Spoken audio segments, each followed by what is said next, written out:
Brett got up and went to the door. He returned in a moment. "It seems we are being honored," he said with a grimace. "It must be for Shep." He beckoned. Shep got up and walked with Brett to the open door. There was a large hornless sheep standing there.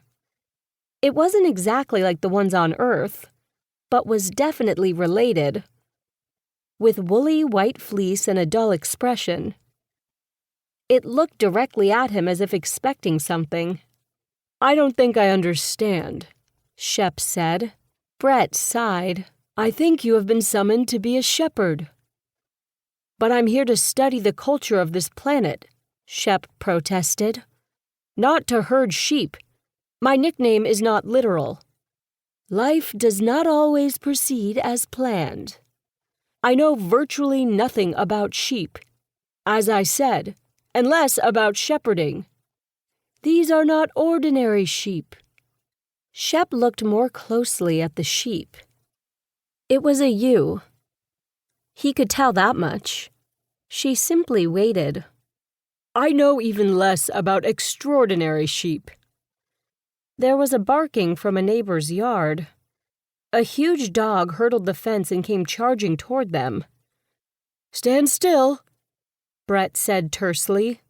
"We are about to have a demonstration. Do not try to intervene." Shep stood still, not knowing what else to do. In a moment the dog arrived.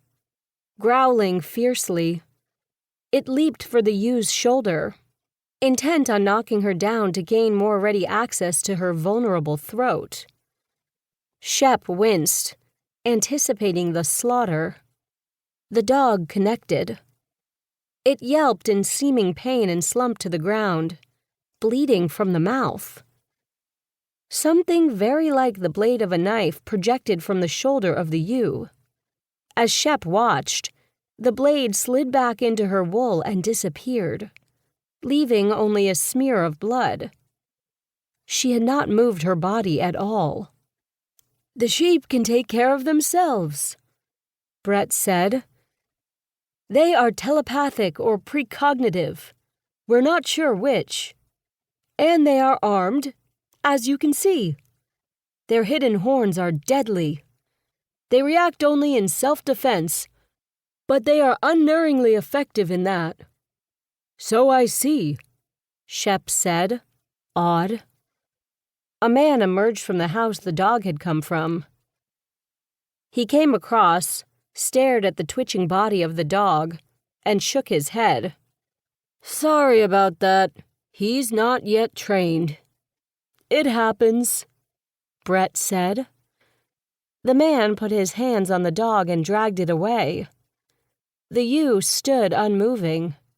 It was obvious that if the dog survived, it would never attack another sheep. Training was evidently brutal on a colony planet. Shep was impressed despite his horror. At least now he understood why they did not herd sheep here. "Why would such a sheep need an ignoramus like me?" "They need a shepherd. The ewes make annual journeys to the territory of the rams," Brett said. "To get bread. It seems they don't want to be bothered by the rams at other times, so there are no rams in this region." "What about the lambs? No males?" "The male lambs make a similar trip when they are old enough to join their sires." "I know nothing about the local terrain, or anything else," Shep said. "And less about shepherding, as I said.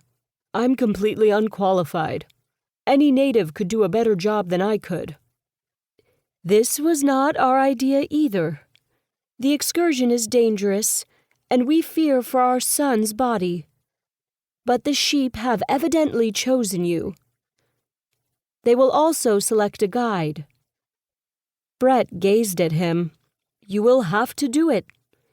It is part of our culture, so is in your interest in that sense." "The sheep choose the shepherd?" Shep asked incredulously. "They do. And the one chosen may not decline. They have ways of enforcing their..."